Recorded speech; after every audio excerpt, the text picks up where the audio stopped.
All right, welcome again to another episode of The Persistent Rumor.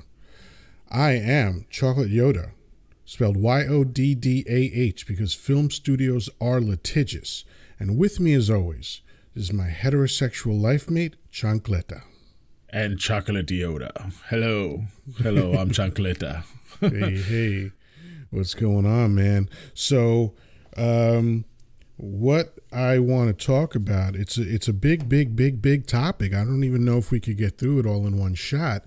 We're going to try, sir. Yeah, I had this idea about if I had a magic wand, what one thing would I change to change the world? Of course, that's very limiting because there's obviously lots of changes that need to take place, but I want to start with that. Like, if you had a magic wand and you could change something about anything in the world to make it better, what would you change? So I need a little bit more substance than that. So when you say that you want to make something better, are you meaning like just to make the issue better, or do you want, or are you looking for more substance, like the world? Well, what I mean is, like, are you looking for more specifics, like something like I want to see the world. So I'm talking about what change would affect the world. And again, I think it's obviously more than one, but like, what would you start with? What would be the most important change that you would make to improve the world? I think I would aim for peace across the world, like ending war in general. Yeah. Okay. So if all war was ended, what would be the benefit or benefits to that? Tranquility, peace, just having the, there are so many war-torn countries, so many countries that are in within themselves, just like, just feuding for years, the Sunnis and the Shiites are a perfect example. These are people that have just been, at each other's throats for just small, differences in beliefs, right? And the fact that people are fighting and everybody's, stockpiling ammo, and, we spend so much on military and all of this stuff is just nonsense at this point. It's like, what are we fighting about, right? Like, nobody can live and just let live. Like, there's so much around the world of people just trying to push their agenda onto others. It's like, why can't you just like live the way you like to live? And as long as it doesn't impede on anybody's, rights or happiness or their way of living, have at it. Right? Yeah. That's actually pretty interesting. There was one thing that you mentioned that I hadn't thought of, which is the amount of money that's spent on war. Right. I mean, there's actually there's several gigantic industries around war. I know in America, when you look at the military industrial complex, it's not just about the manufacturers of military equipment and weapons and that kind of stuff. It's these, I think, probably hundreds, perhaps even thousands of consulting groups that are out there. Absolutely. And it becomes a very vicious cycle. And again, a lot of hands are in the pot, and and the pot is enormous. You're talking about hundreds of billions of dollars, and there's a lot of people that have an agenda to keep conflict going. Mm-hmm. And one of the ways they do that is that these consulting firms, their very existence is about consulting the United States military and telling them all the dangerous shit that's going on. Right? Exactly. So that already is kind of suspect because, if there really isn't dangerous shit going on, are they going to say that? I doubt it. Right? Exactly. Yeah. So it creates this this weird ecosystem that is really self-sustaining. Nothing threatens it. And there's so much waste. I recently heard a guy on the Joe Rogan podcast, former military guy who now owns a coffee company. And he said that he was able to procure a coffee maker that cost $50,000 because in the budget, they have to spend a certain amount of money or they will not get the same budget again next year, or they won't get a budget increase next year. Right, exactly. So when you find where the surplus is, you can spend $50,000 on a bullshit coffee maker, to convince yourself you're making the best coffee. We're ultimately paying for that. It's the taxpayers that are paying for that. So right. Ultimately what we're talking about is taking funds that are wasted in the military, because we have a military that's larger than there's estimates of between the next 12 to 26 countries, and almost all of them are our allies. Right. So why are we funding the military with this much money when we have much more serious things going on? And that's precisely it. Yeah. And that's precisely it. And eliminating that. And because of that money, that'll be freeing up, right? Like if we truly inherited like peace on earth, like all of that money that we're spending on military worldwide, globally, we're talking trillions of dollars a year, right? Globally, yeah, I assume so. Yeah, right. Right. So, the United States is not, but I get are you talking about like every country in the world? Just every country in the world. Yeah. Oh yeah, it's obviously trillions. Yeah. Yeah, because the United States is $750 billion by itself, right? Yeah, so that money could be used for so many things. I mean, you name it. We solved the hunger problem, education. We could solve the global warming. We could solve, issues with, or at least we can start making a dent towards it, right? Like, we could solve, we could do space exploration. We could do so many things that'll benefit humanity in general. I still don't know what space exploration does for us, and I'm not saying that to be a dick. I really just don't know.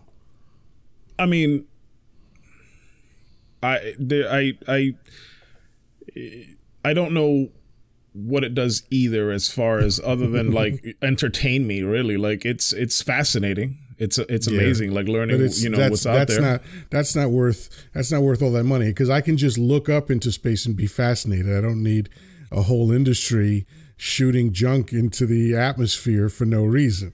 Yeah, I mean, it's not. We're not gathering resources for there. The only possible thing that we could benefit from space exploration is possibly, being able to move into a different planet. But that's so far out of reach at this point that it's not really feasible. But that would be the only benefit, the direct benefit that I would see, like being able to build some sort of,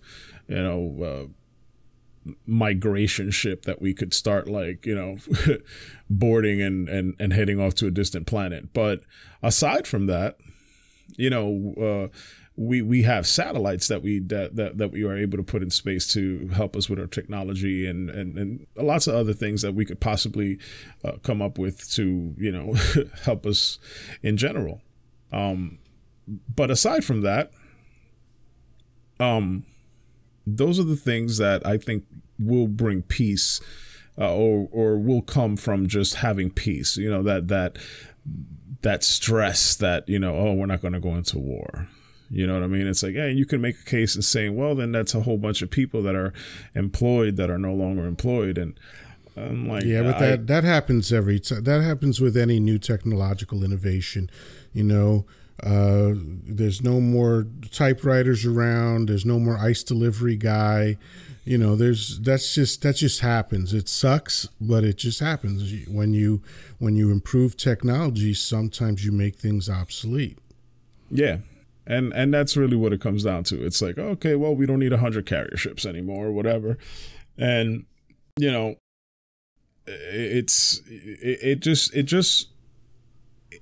there's so many things that just military in general, the military complex across the world just bring, such as like the pollution of those huge ships that are just all over the water all the time, the planes, the jets, all of this stuff, fuel consumption. It goes on. And, you know, and I think that would be the one thing I would love to fix. How to fix it is beyond me. But that leads me to my next question. So thank you for saying that. So yeah.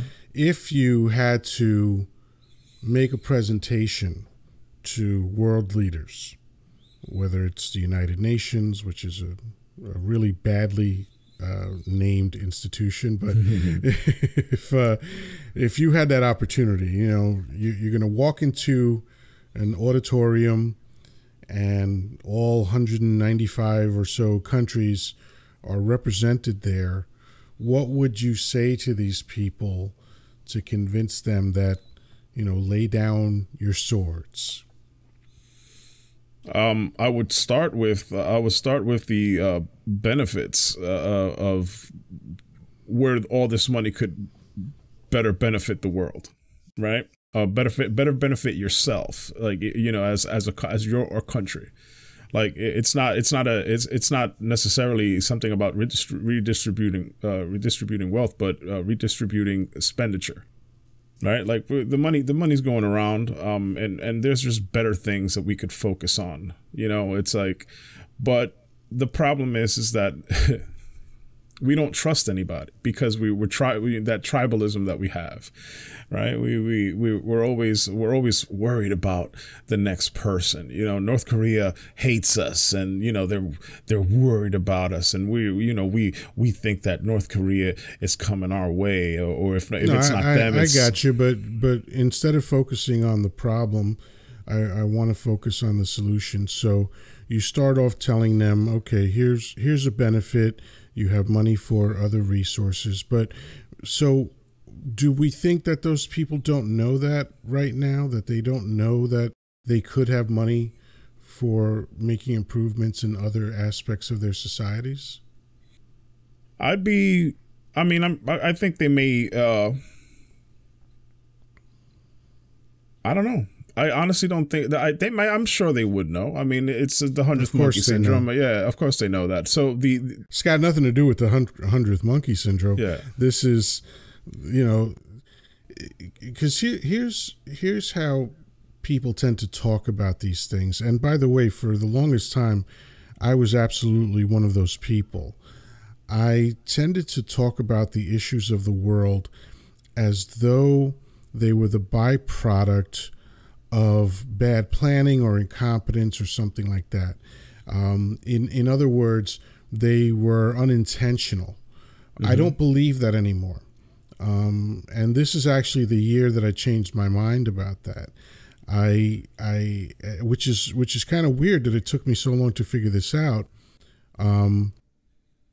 But it's clear to me that because so many people benefit from the way things are, that the way things are not the anomaly. They are the intention. You know, the anomaly is when you have a president like Clinton who balances the budget and eliminates the deficit. Right. You know, because no other president did that. Yeah. You know, so that was a blip. That was an 8-year blip. Yeah. Right.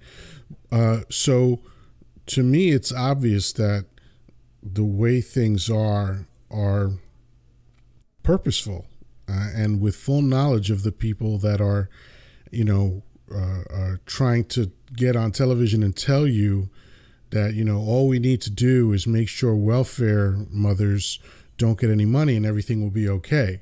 Mm-hmm. It's like, really? You're comparing welfare mothers, the budget for welfare, to the budget for the military? Right. You know? Yeah. I mean, it's the same thing with, a lot of sectors of life in general. Religion is one of those things where it's like, you know, you can go and try to talk somebody about the pros and cons, right? And just having religion across the world and all of the troubles that it causes. But it's like, there are a lot of people that they're making money off of it. Like the Catholic Church owns so much real estate, right? Like the it's ridiculous. Right? Well, what are they like? You know what I mean? It's like, if you just denounce, if everybody just denounces, you know, Christianity in general, like, you know, what would happen to all of that? You know, those are jobs. Those are, you know, there are people getting paid, there are people making money. Well, if we're talking about the Catholic Church, then a lot of lawyers are certainly making money. Yeah, right. And so on and so forth. And that's just something that, just like you said, it's purposeful. Like that's the intention. But people, I like to believe, and just like that, like I'd love to believe that that's just a circumstance of the situation. Like it wasn't intended to be, but you're right. It is purposeful. It has to be, because it's consistent, like throughout world history. Like, you know, one of the things that struck me when I read about all the different things that it takes to develop a country, and every country's somewhat unique history, because, you know, every country has different things that they have to overcome in order to have a strong civilization. Some of it has to do with geography, if it's too hot, if it's too cold, all that stuff. You know, what kind of terrain are you on? What kind of vegetation is around you? What kind of animals are around you? So you know, there's interesting ways that those problems have been solved. But what I find really consistent are the external problems that countries create. Like all around the world, people have been complaining about the same stuff for as long as you can go back into written history, you know. And one of the examples I use is the British Constitution, which I think was written in like the 900s or something like that. And then there was the Magna Carta. Like this is going back, you know, a long, long time. And that's just noting when those things happened, so we can assume that people felt these things for hundreds of years before that at the very minimum. Right. You know, so that's why I like to say same as it ever was, is because the more I learn about history, the more I realize, oh, there really is nothing new under the sun. Read any Shakespeare play, written 400 years ago. Yeah. And it sounds like it could have been written today. Yeah. The themes are all the same. People have not changed. So all of these governments and all of these business owners, they know what's going on. They get on the you know, now it's, you know, television, internet, whatever. They address us as though they're as frustrated about the problems as we are. Right. And that they're working hard to correct these problems. They're not. They're clearly not. Look, Senate went into vacation in the middle of all this madness. Yeah. Senate was like, yeah, okay, we you know, we got no work to do, really. Yeah. Or right. as Dave Chappelle would say, word. Yeah. You know? And that's really what it comes down to. Just like this idea that, you know, here's something that I thought that I thought about a week ago. Even if we achieved nirvana, how soon before we just can't take it anymore, right? Because I think that's part of the problem too. Like if we truly achieve like a some sort of utopian situation, because there's no bad anymore, because there's like no war anymore, right? Like how many years or how many generations would it take before we're like, we don't have good versus evil anymore, right? And there's nothing to compare it to. Like, part of the reason that I feel like I'm happy and things are good is because of the perspective of, I'm not starving. There are people that are starving in this world. I have my health. There's people that don't, right? I'm not in a war-torn country, right? I'm not in a country torn by poverty, right? Well, actually, you are. Well, yeah, but still. But those are the things that sort of like balance things out in a way where you can kind of see, it's like, hey, it could be worse, right? Yeah, I mean, obviously relativism is always at play. And yeah, when we start comparing ourselves to other countries, it becomes pretty obvious how good things are in America. But that doesn't mean that everything is good in America. Clearly, you could also you could also compare yourself to other countries and realize all the wrong all the things that are wrong in America. Sure, sure. Yeah, and so it really just depends on who you're comparing it to and what you're comparing. So and that's it. It's just relativity, and the balance needs to be there. Yes. So when I thought about this question,